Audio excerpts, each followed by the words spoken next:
cuma ditulis. Harusnya kan ikrar bilisan, taktik bil qalbi, amal bil arkan. Bukan hanya ditulis untuk bumper supaya orang tidak masuk. Loh ini loh, kami ini anti teroris, ini papanya begini. Ya anggotamu, pengurusmu. Kalau pengurus sekte nggak masalah, ini yang mengeluarkan fatwa kok.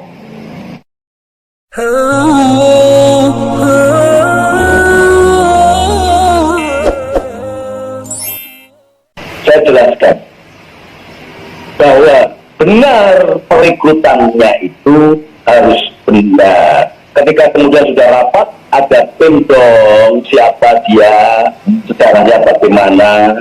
Presiden mau ngangkat Kapolri aja tanya ke KPK kok. Yang punya hak prerogatif tidak bisa sembarang membatalkan prerogatif presiden. Ini MUI yang kemudian akan dipakai senjata. Coba baca kitab Ihya lah. Rampok itu jauh lebih baik daripada ulama yang syuh. Karena ulama mengaku ulama, bertopeng ulama, mengklaim ulama, bisa merampok sampai ke hatinya rakyat. Bisa digerakkan untuk revolusi, rakyat bisa digerakkan untuk makar, rakyat bisa digerakkan untuk kegiatan-kegiatan yang bertentangan dan menghancurkan negeri. NU dari awal berdirinya memang sudah berhadapan dengan Wahabi dari awal, karena yang merusak situs-situs Islam dan situs-situs peninggalan Rasulullah itu Wahabi. Ini harus paham ini, jangan kemudian karena toleransi terus kemudian disalah-salahkan. Sama-sama Islamnya, iya sama-sama Islamnya, tapi yang membunuh Sayyidina Ali adalah guru besar Islam, guru besar Al-Quran yang pernah ditugaskan oleh Sayyidina Umar bin Khattab untuk menjadi guru Al-Quran. Ibnu Muljam namanya.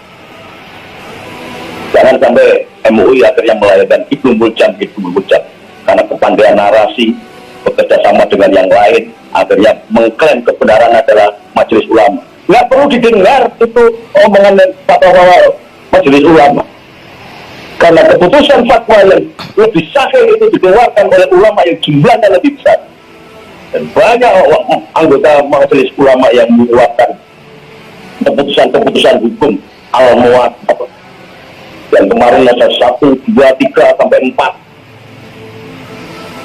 Yang namanya ijma itu se-Indonesia ini kiainya 100, ada 1 kiai yang tidak setuju dengan keputusan ijma, batal.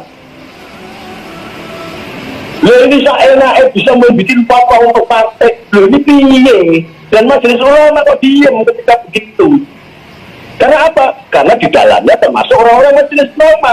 Lalu jangan kemudian sekarang lepas sawah begitu atau lepas tangan, itu kan pribadi-pribadi. Dan kumpulannya pribadi-pribadi di Majelis Ulama itu, MUI itu elek-elek kayak gitu. Lah kenapa?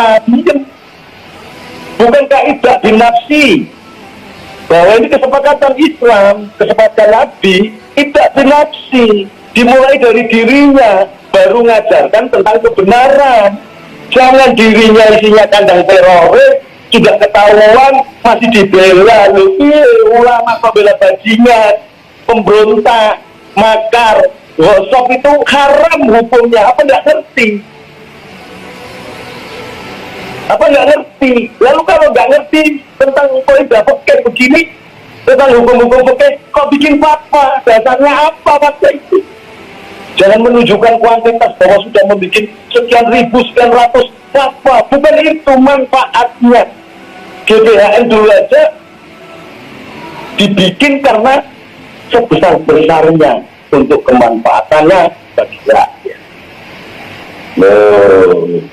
Jadi para penanya, saya terima kasih, dan harusnya MUI itu mengeluarkan atau melakukan penjeweran terhadap orang-orang mu'alaf yang baru masuk Islam kemudian sok pinter mau ceramah kemana-mana itu. Akhirnya rusak Islam tatanan.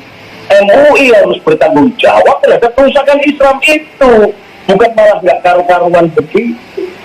Maka monggo selagi masih baik, Allah aja memaafkan. Di awal tulisannya innallaha ghafurur rahim. Monggo kalau masih bisa. Kalau sudah nggak bisa, bukan hanya kelompok radikal saja yang bisa marah dan bisa demo. Saya sudah obrak-abrik FPI di Jawa Tengah, di Bali, di mana-mana, HTI di Bali, di mana, di Wonosobo, di mana-mana. Jangan sampai kemudian seperti langkah bapak saya dulu ketika Jakarta nggak tegas, maka bapak saya memulai penyembelihan terhadap PKI. Jangan sampai terjadi. Kesabaran orang NU ada batasnya. Kesabaran ada batasnya. Dan di sini sudah ada pilihan alternatif. Tubikil atau tubikil. Kalau dia mau membunuh kami, kata bahasanya bapak saya dulu, tak disi, maka PKI-nya disembelih. Ada yang bertanya pada waktu itu, mereka sebelum disembelih baca syahadat itu Gus, adzan itu Gus, bahkan sholat itu Gus. Jawabannya keputusan ulama pada saat itu. Agamanya urusan dia dengan Tuhan, tetapi mengkhianati bangsa dan negara berhadapan dengan para patriot. MUI juga harus begitu, punya garis. Jangan cuma ditulis di narasi aja sebagai tempat persembunyian. Praktekkan. Kalau tidak dipraktekkan, berarti sepertiga munafik. Karena cuma ditulis. Harusnya kan ikor bilisan taktik bil qalbi amal bil arkan. Bukan hanya ditulis untuk bemper supaya orang tidak masuk. Loh ini loh, kami ini anti teroris, ini papanya begini. Ya anggotamu, pengurusmu. Kalau pengurus secek-cek nggak masalah. Ini yang mengeluarkan fatwa kok. Masyarakat sudah dibentuk opininya bahwa MUI mewakili NU. Saya katakan di sini tidak pernah MUI mewakili NU. Bahwa ada orang-orangnya yang kemudian duduk di PPNU, ya. Ada yang orientasinya karena kepingin jadi wakil presiden, ada yang kepingin jadi gubernur, ada yang kepingin jadi bupati, ada yang kepingin jadi pejabat. Ya, it's okay itu dalam struggle of life, tidak masalah. Tapi tidak sama sekali mewakili ormas NU. NU itu aja singkatannya PBNU kok. PBNU itu Pancasila, Bhinneka Tunggal Ika, NKRI, dan Undang-Undang Dasar 45. Ini saking pinternya para ulama kita, saking dewasanya. Karena pandangannya pakai Sabto Pandalu, dasarnya itu pakai menembus sir dan asal-asal. Jadi tidak sekedar bermodal thinking dan kecerdasan otak, tapi pakai akal yang ada di dalam hati. Maka bikin organisasi saja PBNU, Pancasila, Bhinneka Tunggal Ika, NKRI, dan Undang-Undang Dasar 45. Jadi saya mohon maaf narasumber yang saya tadi agak kritisi, karena kalau sudah berani tampil di webinar ini harusnya sudah siap, artinya sudah tahu sosok MUI itu apa. Jangan sampai kemudian malah justru menambahi penyakit bahwa MUI itu merupakan legitimasi dari ulama-ulama se-Indonesia. Itu tidak.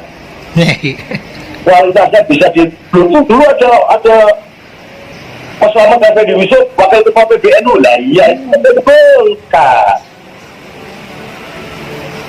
Tapi tidak mewakili NU, ormas pribadi, orang-orang yang dari NU. Itu hanya untuk kudung lulang NU. Kalau zaman dulu namanya kudung lulang macan. Jadi sama sekali tidak. Jadi supaya ini masyarakat tahu bahwa NU sama sekali tidak membawai NU, dan gerak keputusan fatwanya di luar pengetahuan NU. Jadi kalau warga NU tidak memakai fatwanya NU, harus, karena sudah punya lembaga fatwa sendiri, dan itu kumpulan jutaan kiai yang berkumpul untuk memutuskan setiap perubahan hukum fikih yang terjadi di Indonesia ini, namanya Basul Masaid. Jadi tidak perlu orang NU mengikuti stempel halalnya MUI, tidak perlu. NU nanti yang akan bikin sendiri untuk warganya stempel halalnya, dan stempel halal MUI selama ini ngawur dibikinnya. Masa kulkas ditempeli stempel halal itu loh, semen otak kulkas siapa? Ini saja barangkali ini di banyak kelemahan-kelemahan, dan kalau kita buka nanti malah semakin menyulitkan saudara-saudara kita yang mengaku ulama gitu. Maka saya cukupkan sekian, kurang lebihnya ini sebenarnya Allah sendiri menggopur rohid. Kita berikan tenggang waktu MUI untuk memperbaiki diri. Allah juga memberikan kesempatan selagi nyawa belum sampai tenggorokan, jalan tobat ada. MUI harus bertobat. MUI harus tahu hadis ana dofatul minal iman. Bukan hanya kalau bajunya kena kotoran najis, kalau ininya kebersihannya badan saja yang najis, hatinya harus bersih. Karena ulama MUI merupakan representasi dan masih dianggap representasi, maka dia melekat tanggung jawab bagaimana menjadi masofikul matahari dunia. Matahari dunia, kata dia Kristen, kata dia Hindu, kata dia Konghucu atau Buddha sekalipun, matahari akan memberikan sinar yang sama kepada insan yang paling sempurna. Innal insana fi ahsani taqwim. Allah menyayangi manusia. Jangan kemudian kesayangan Allah ini kemudian diberikan dan dipakai oleh MUI untuk membodohi rakyat. Sudah, kalau mau di MUI jangan berpolitik, jangan dekat-dekat calon presiden atau calon gubernur, dan jangan membodohi rakyat dengan mengaku bahwa dia adalah lembaga pelahir fatwa yang memiliki otoritas tidak tersentuh. Fatwa bahwa MUI itu sama dengan fatwa-fatwa orang per orang yang tidak ada kekuatannya untuk memaksa lembaga lain. Dan mari kita menjadi orang-orang yang kuat di dalam merombak diri sendiri. Dan jihad yang paling besar, jihadul nafs. Mari ulama-ulama yang ada di MUI, atau yang mengaku ulama, atau tukang ketik yang juga dianggap sebagai ulama, atau tukang sapu yang dianggap ulama, atau bagian apa yang dianggap ulama, tapi ngaji juga nggak karuan. Mari, labeling itu kehormatan yang bagus dari masyarakat kepada Anda semua. Maka harus ada pertanggungjawaban. Kullukum ra'in wa kullukum mas'ulun an ra'iyati. Sampai ketemu lagi, Kang Muharri.